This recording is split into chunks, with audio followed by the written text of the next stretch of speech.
سرکہ ایک ایسی چیز ہے کہ جس کا بے پناہ فائدہ ہے، جو عام جسمانی طور پر آپ کو بہت زیادہ فائدہ ہے۔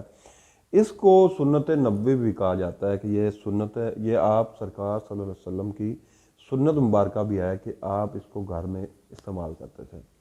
تو اس کے علاوہ اس کے فوائد بھی ہیں، وہ بہت زیادہ فائدے ہیں۔ اس کا جو تھوڑا سا طریقہ کار ہے وہ میں آپ کو بتاؤں گا، اس کے فائدے بھی بتاؤں گا۔ میں حکیم محمد احمد فاضل طب و زراعت آپ کی خدمت میں حاضر ہوں۔ ناظرین، سرکہ ایک ایسی چیز ہے کہ سب سے پہلے اس کا جو بہترین اثر ہے وہ معدے کے اوپر ہے، نظام انہضام کے اوپر ہے، وہ بہترین اثر ہے۔ تو صورتحال یہ ہے کہ اس کو استعمال کیسے کرنا ہے۔ آپ اس کو سلاد کے اوپر بھی استعمال کر سکتے ہیں، اور اس کی آپ نے ایک تھوڑی سی احتیاط یہ کرنی ہے کہ اس کی مقدار آپ نے نہیں بڑھانی۔ اگر اس کی مقدار آپ بڑھائیں گے تو یہ آپ کے گلے کو بھی خراب کرے گا، اور آپ کے جو معدہ ہے اس میں بھی انفیکشن پیدا ہوگی۔ آپ نے ایک مخصوص مقدار رکھنی ہے جس سے سلاد وغیرہ کا ذائقہ اس سے بہتر ہو سکے۔ اس کو آپ کسی بھی چیز کو، کسی کھانے والی چیز کو واش بھی کر سکتے ہیں، مثلا کہ چکن وغیرہ، بیف وغیرہ، مٹن وغیرہ، اس کو واش بھی کر سکتے ہیں۔ اس سے بڑا اچھے طریقے سے واش ہو جاتا ہے، کیونکہ بلڈ وغیرہ اگر ہوتا ہے تو اس سے واش ہو جائے گا، وہ بہتر آپ کو میسر ہوگا۔ اس کے علاوہ سرکہ کو آپ اس کا شربت بھی تیار کر سکتے ہیں۔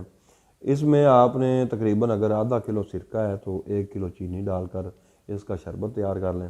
اس شربت کو آپ نے معدہ کے لیے اگر استعمال کرنا ہوا، کہ معدے میں کوئی درد ہوتی ہے، یا آپ کے معدے میں ری وغیرہ پیدا ہوتی ہے، تبخیر پیدا ہوتی ہے، بھوک کی کمی ہو جاتی ہے، تو اس شربت کے استعمال سے انشاءاللہ آپ کی جو بھوک کی کمی ہے، پیٹ کا نفخ ہے، گیس ہے، پھارا ہے، وہ انشاءاللہ اس کے استعمال سے وہ دور ہو جائے گا۔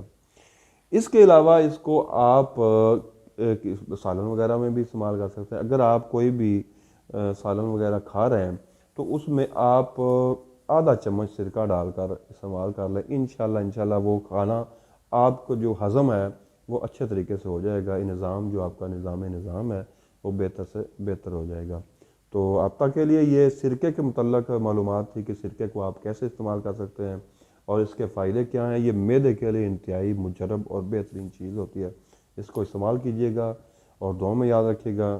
اب تک کے لیے اتنا ہی، اللہ حافظ۔